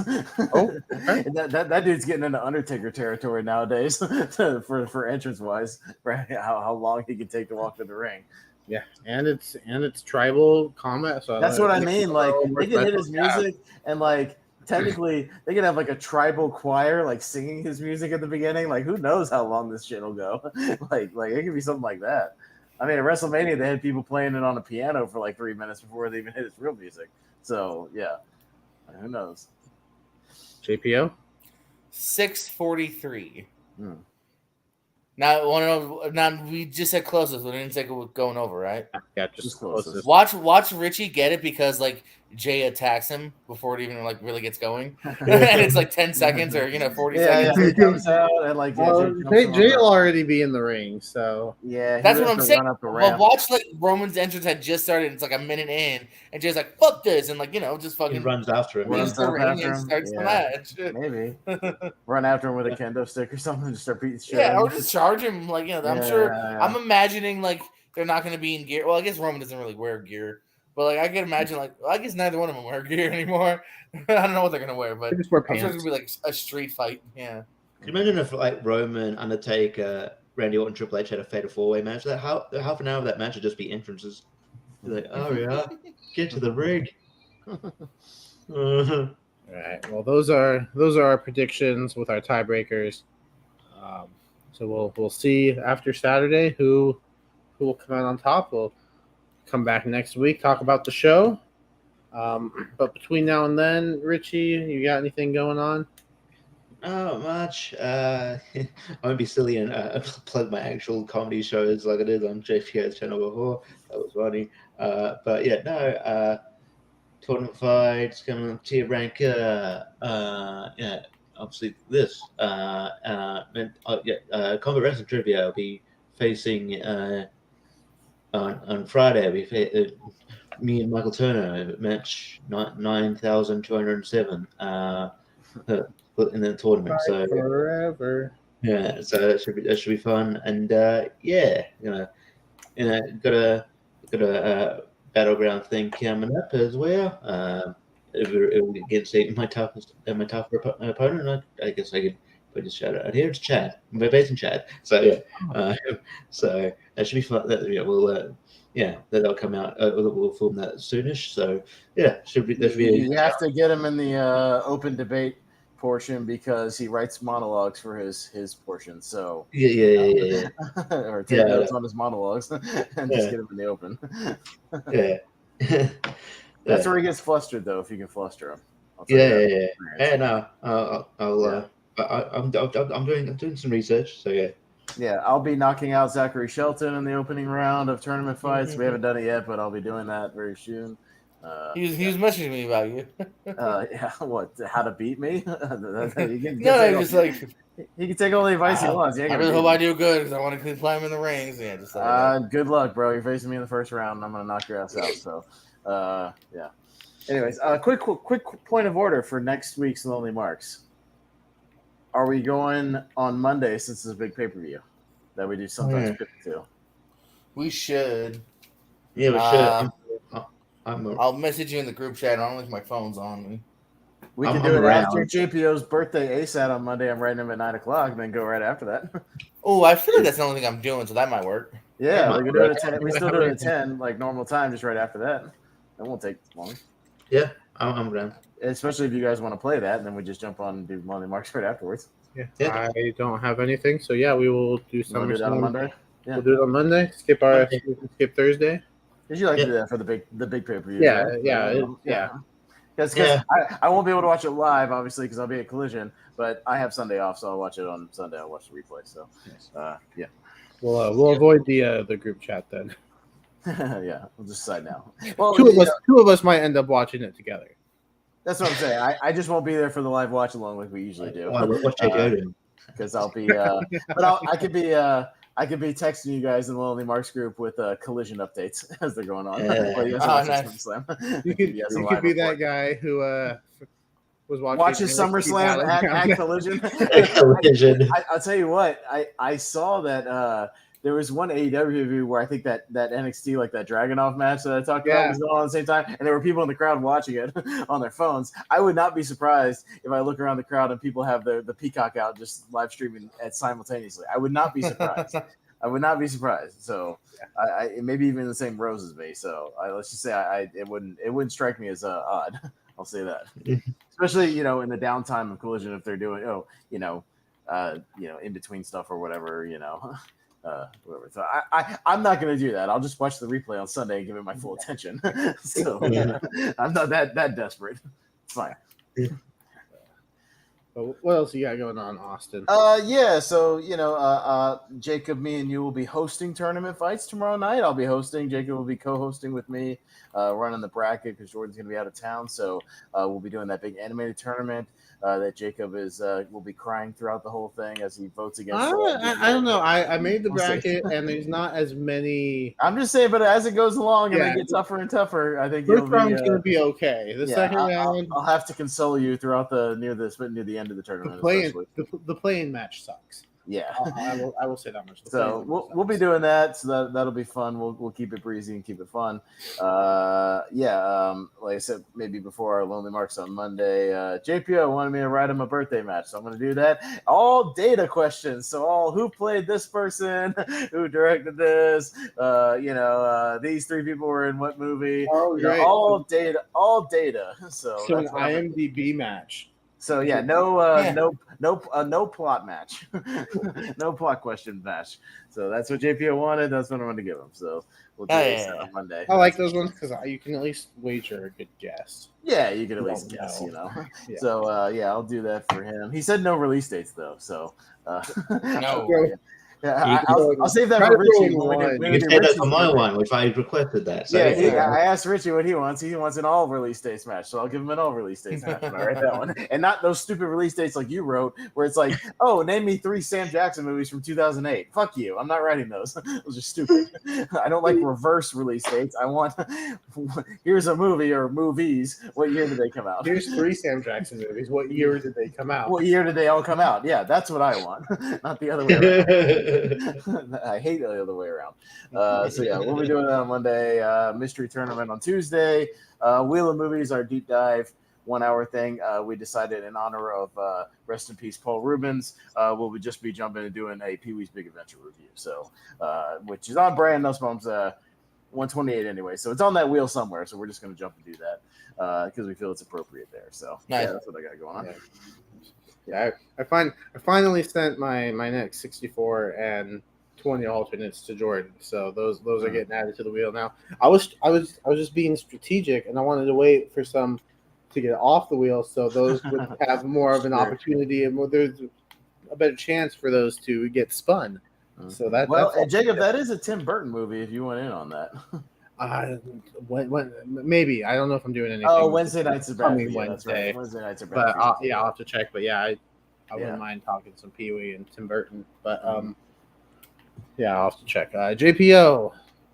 Hey there. You got anything going on? Good old Pierce Wrestling. Of course. We just had the last quarterfinals. We're moving to the semifinals of the 2023 Tag Team Tournament, and guess who's in it? Pez and Jordan Anderson still hanging in there. We're gonna have their Somehow. semifinals Somehow. probably sometime next week. Boy, have I carried that team into the semifinals. I'm the semifinal kid. So still clanging and banging, baby. Yeah.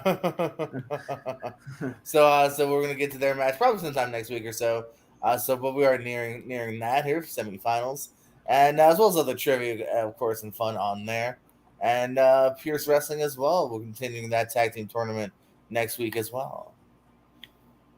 Nice. Yeah, Austin and we gotta book our match. Oh yeah, a wrestling trivia match. Yeah. Yes. Maybe I can carry you to the semifinals. Well, you carry me on the present day stuff, and I carry you on the Attitude Era old school wrestling There we stuff. go. So yeah, Good balance. Yeah, balance it out. Yeah. We'll see what happens. But yeah, you mentioned it, Austin. You and I tomorrow will host tournament fights. Monday we'll go live with Only Marks again, talking SummerSlam. I'll be on the mystery tournament on Tuesday. Mm-hmm. And then the next Saturday we'll kick off our anniversary series on the podcast about movies, talking 4 movies from the 70s. We'll be talking The Exorcist, Serpico, that's what it's called. Yeah, Watership Down, and Dawn of the Dead. Yeah, so those will be our 4 70s movies celebrating 50th and 45th anniversaries. So that should be fun. And Richie, I was talking to Jacob. I'll at least give David Gordon Green credit. He's not titling this new Exorcist movie "The Exorcist," which would have pissed me off. At least he gave it a subtitle. It's called Exorcist Believer. I was like, horror fans are okay with subtitles and numbers. It's fine. We're used to that. Just do it. Yeah. At least I swear, if you would have called it The Exorcist, I would have been so pissed because it's like a legacy sequel or whatever to the original one. Like, just don't call it The Exorcist. I'll at least give him credit for that. But I noticed in that trailer, it doesn't say from the director of Halloween Ends. Not any point in that trailer. I'm still worried that movie's going to be bad, but we'll see what happens. It's probably going to be bad. It kind of looks bad. It looks bad. Well, you know what? I said the same thing about Megan, and I was... Megan's fine. Yeah, but I didn't have expectations for Megan, so that helps. Yeah. You're doing a legacy sequel to the movie 50 years later. I got some expectations. So, That's a good point. This was a fun time talking our favorite matches, SummerSlam predictions. If you're watching on the replay, let us know some of your favorite matches of the year so far. Let us know who you got walking away with victories this Saturday. Unless you're watching like on Sunday, and then don't, because then you're just we don't like cheaters around here. Mm-hmm. Except apparently Roman Reigns, he can cheat to win sometimes, and Eddie Guerrero, he cheated away in our hearts. Yeah. And I'm sure there's some others that cheated to win. And Ricky's tough. And he's still cool. He's pretty dope too. He beat CM Punk by cheating and Spartan. Just kidding. Apparently, we like cheaters around here, including this guy right here. Hey, my favorite world champ. So, thank you for watching, and remember that this right here, it's not like that. It doesn't.